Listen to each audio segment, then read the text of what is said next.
Imagine this moment, right now, as you sit listening to my voice. It is March 8th, 2014, just after 1 in the morning over the South China Sea.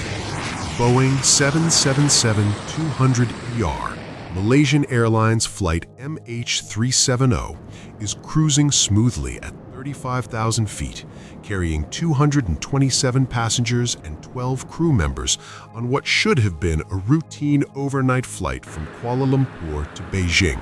The weather is calm, the pilots are experienced, the aircraft is in perfect condition, and everything aboard feels ordinary, almost boring in its normalcy. Then, in the space of less than 2 minutes, everything changes forever.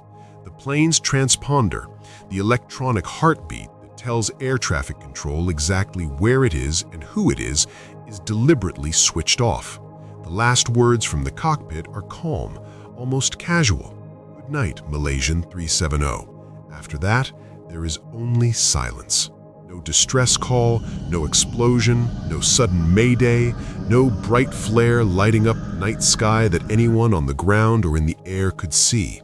Instead, the aircraft makes a sharp, deliberate turn to the southwest and continues flying for more than 7 hours into the vast, empty blackness of the southern Indian Ocean, a place so remote that the nearest land is thousands of miles away in every direction.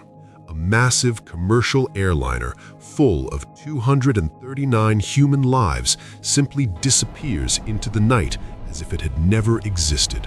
And the ocean, that ancient, different giant beneath the waves, swallows it whole without a sound, without a trace, without giving the world even a hint of what happened in those final hours.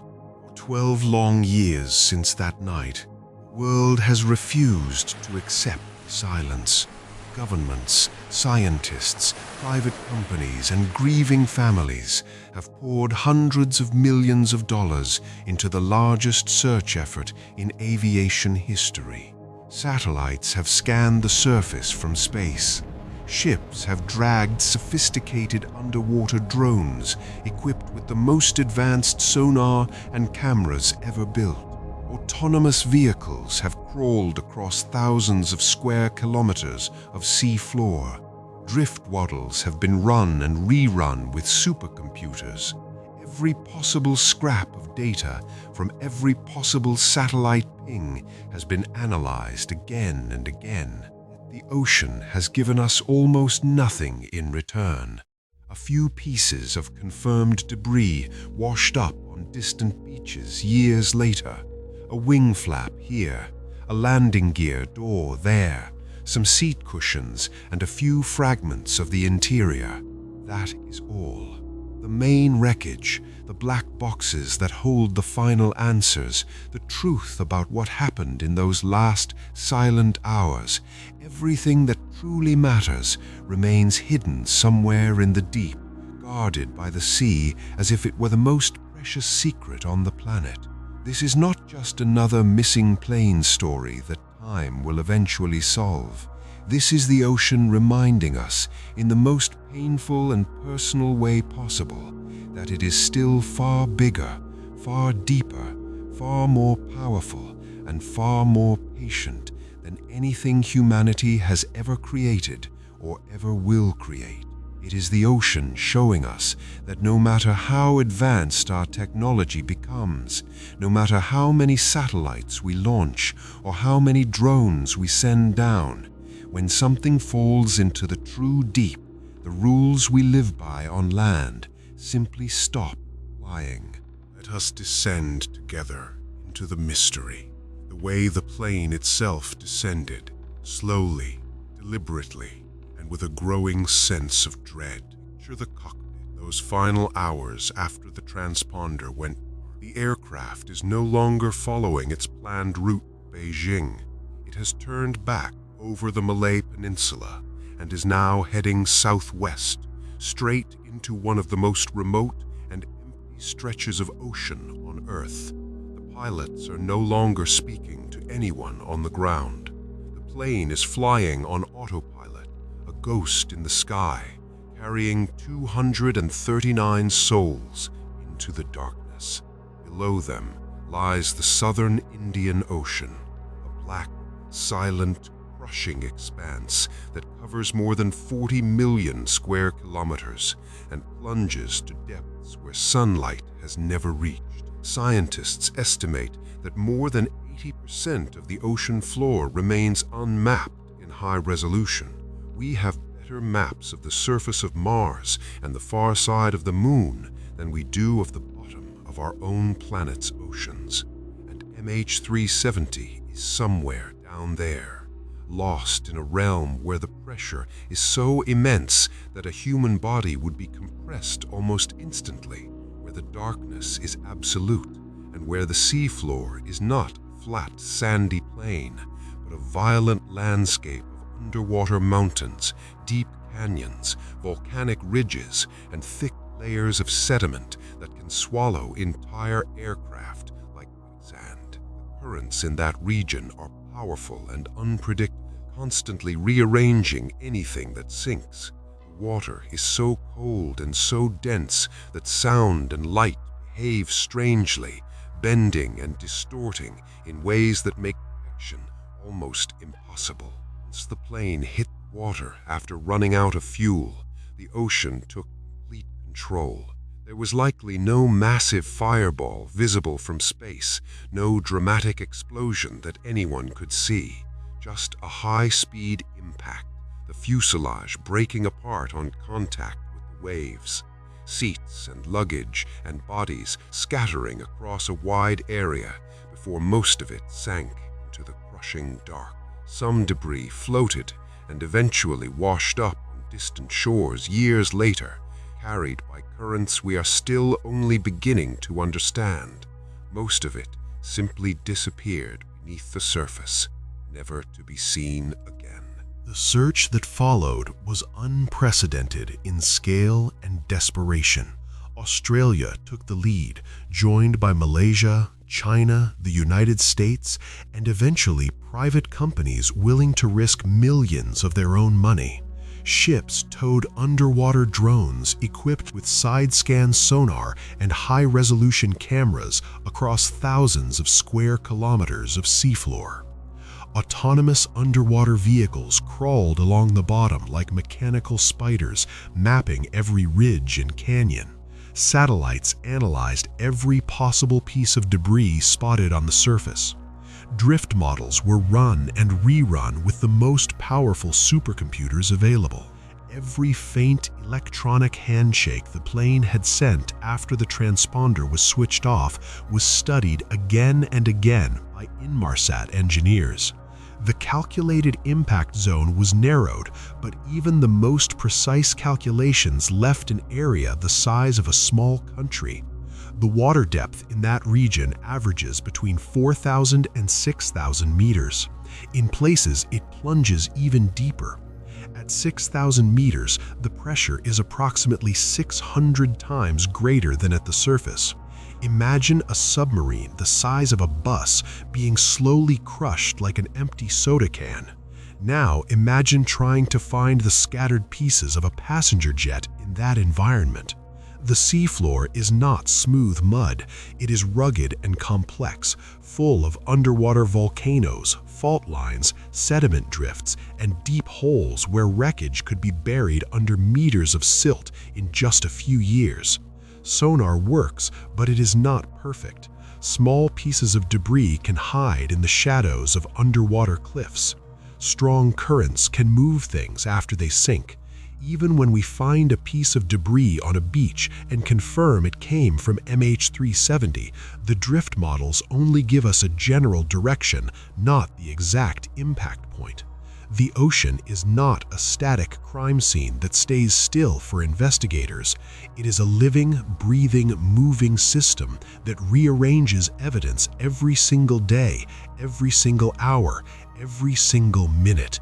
And it has had 12 years to do so.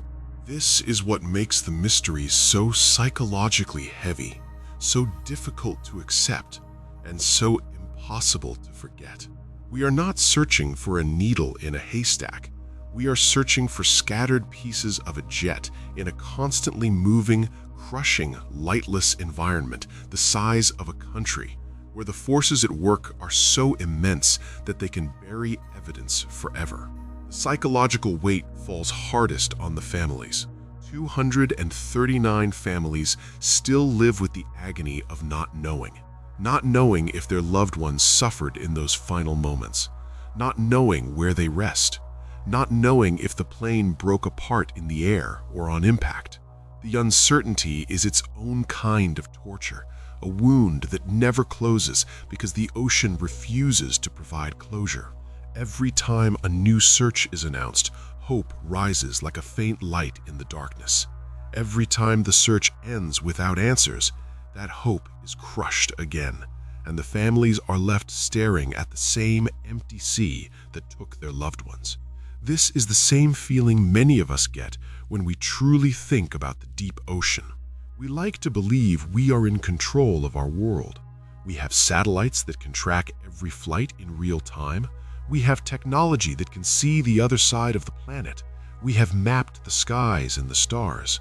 But when something falls into the deep sea, all our power disappears in an instant. The ocean does not care about our grief. It does not care about our technology. It does not care about our desperation for answers. It simply exists, ancient, vast, indifferent, eternal, and sometimes takes things, keeps them. Plane is not lost in space.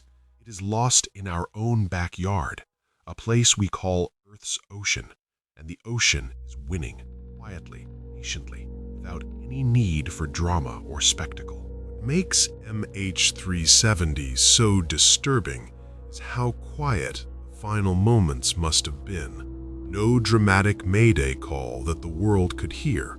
No explosion seen from space. Just a large aircraft running out of fuel, gliding silently down through the darkness, hitting the water at high speed and vanishing beneath the waves.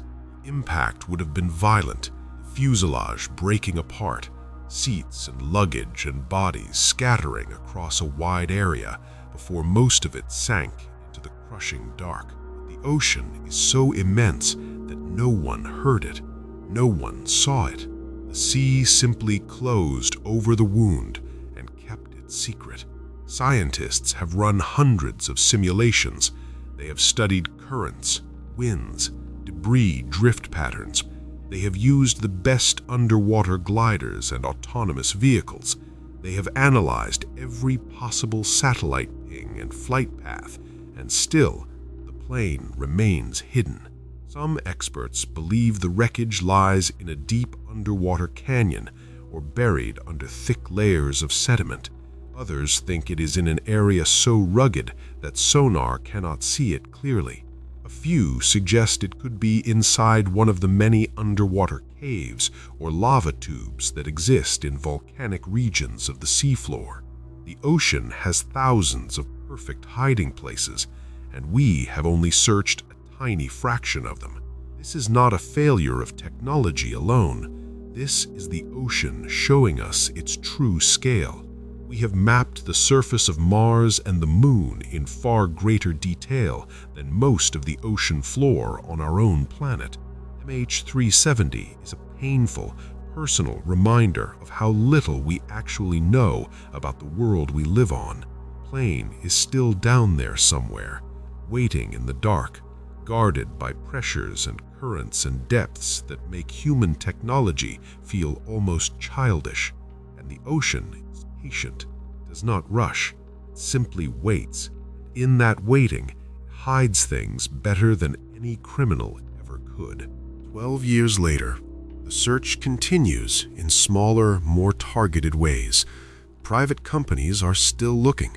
Some families have never given up hope. But with every passing year, the chance of finding clear answers grows smaller. The black boxes are long silent.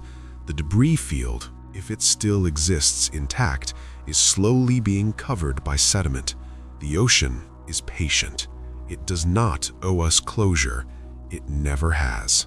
As we sit here, safe on land, it is easy to forget that just a few kilometers below the surface lies a world we barely understand, a world of crushing pressure, total darkness, and unimaginable scale, a world that swallowed MH370 without a trace and continues to guard it as if it were the most precious secret on the planet.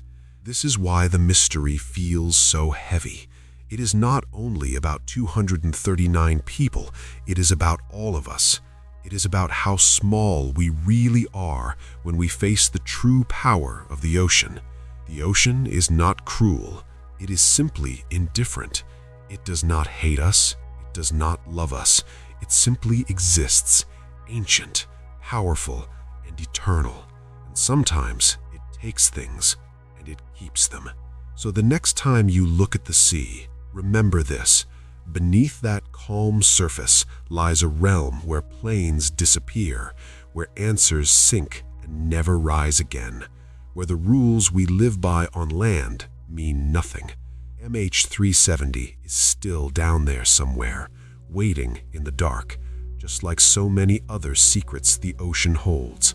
And perhaps one day the sea will decide to give us a clue, or perhaps it never will. That uncertainty is the most disturbing part of all, because it reminds us that no matter how advanced we become, the ocean will always have the final word. The deep does not give up its mysteries easily. It makes us earn them, and sometimes it never lets us have them at all. If the weight of the ocean touched you in this story, please hit like. Share it with someone who needs to remember how powerful the sea truly is. And subscribe, because there are many more ocean mysteries waiting in the dark.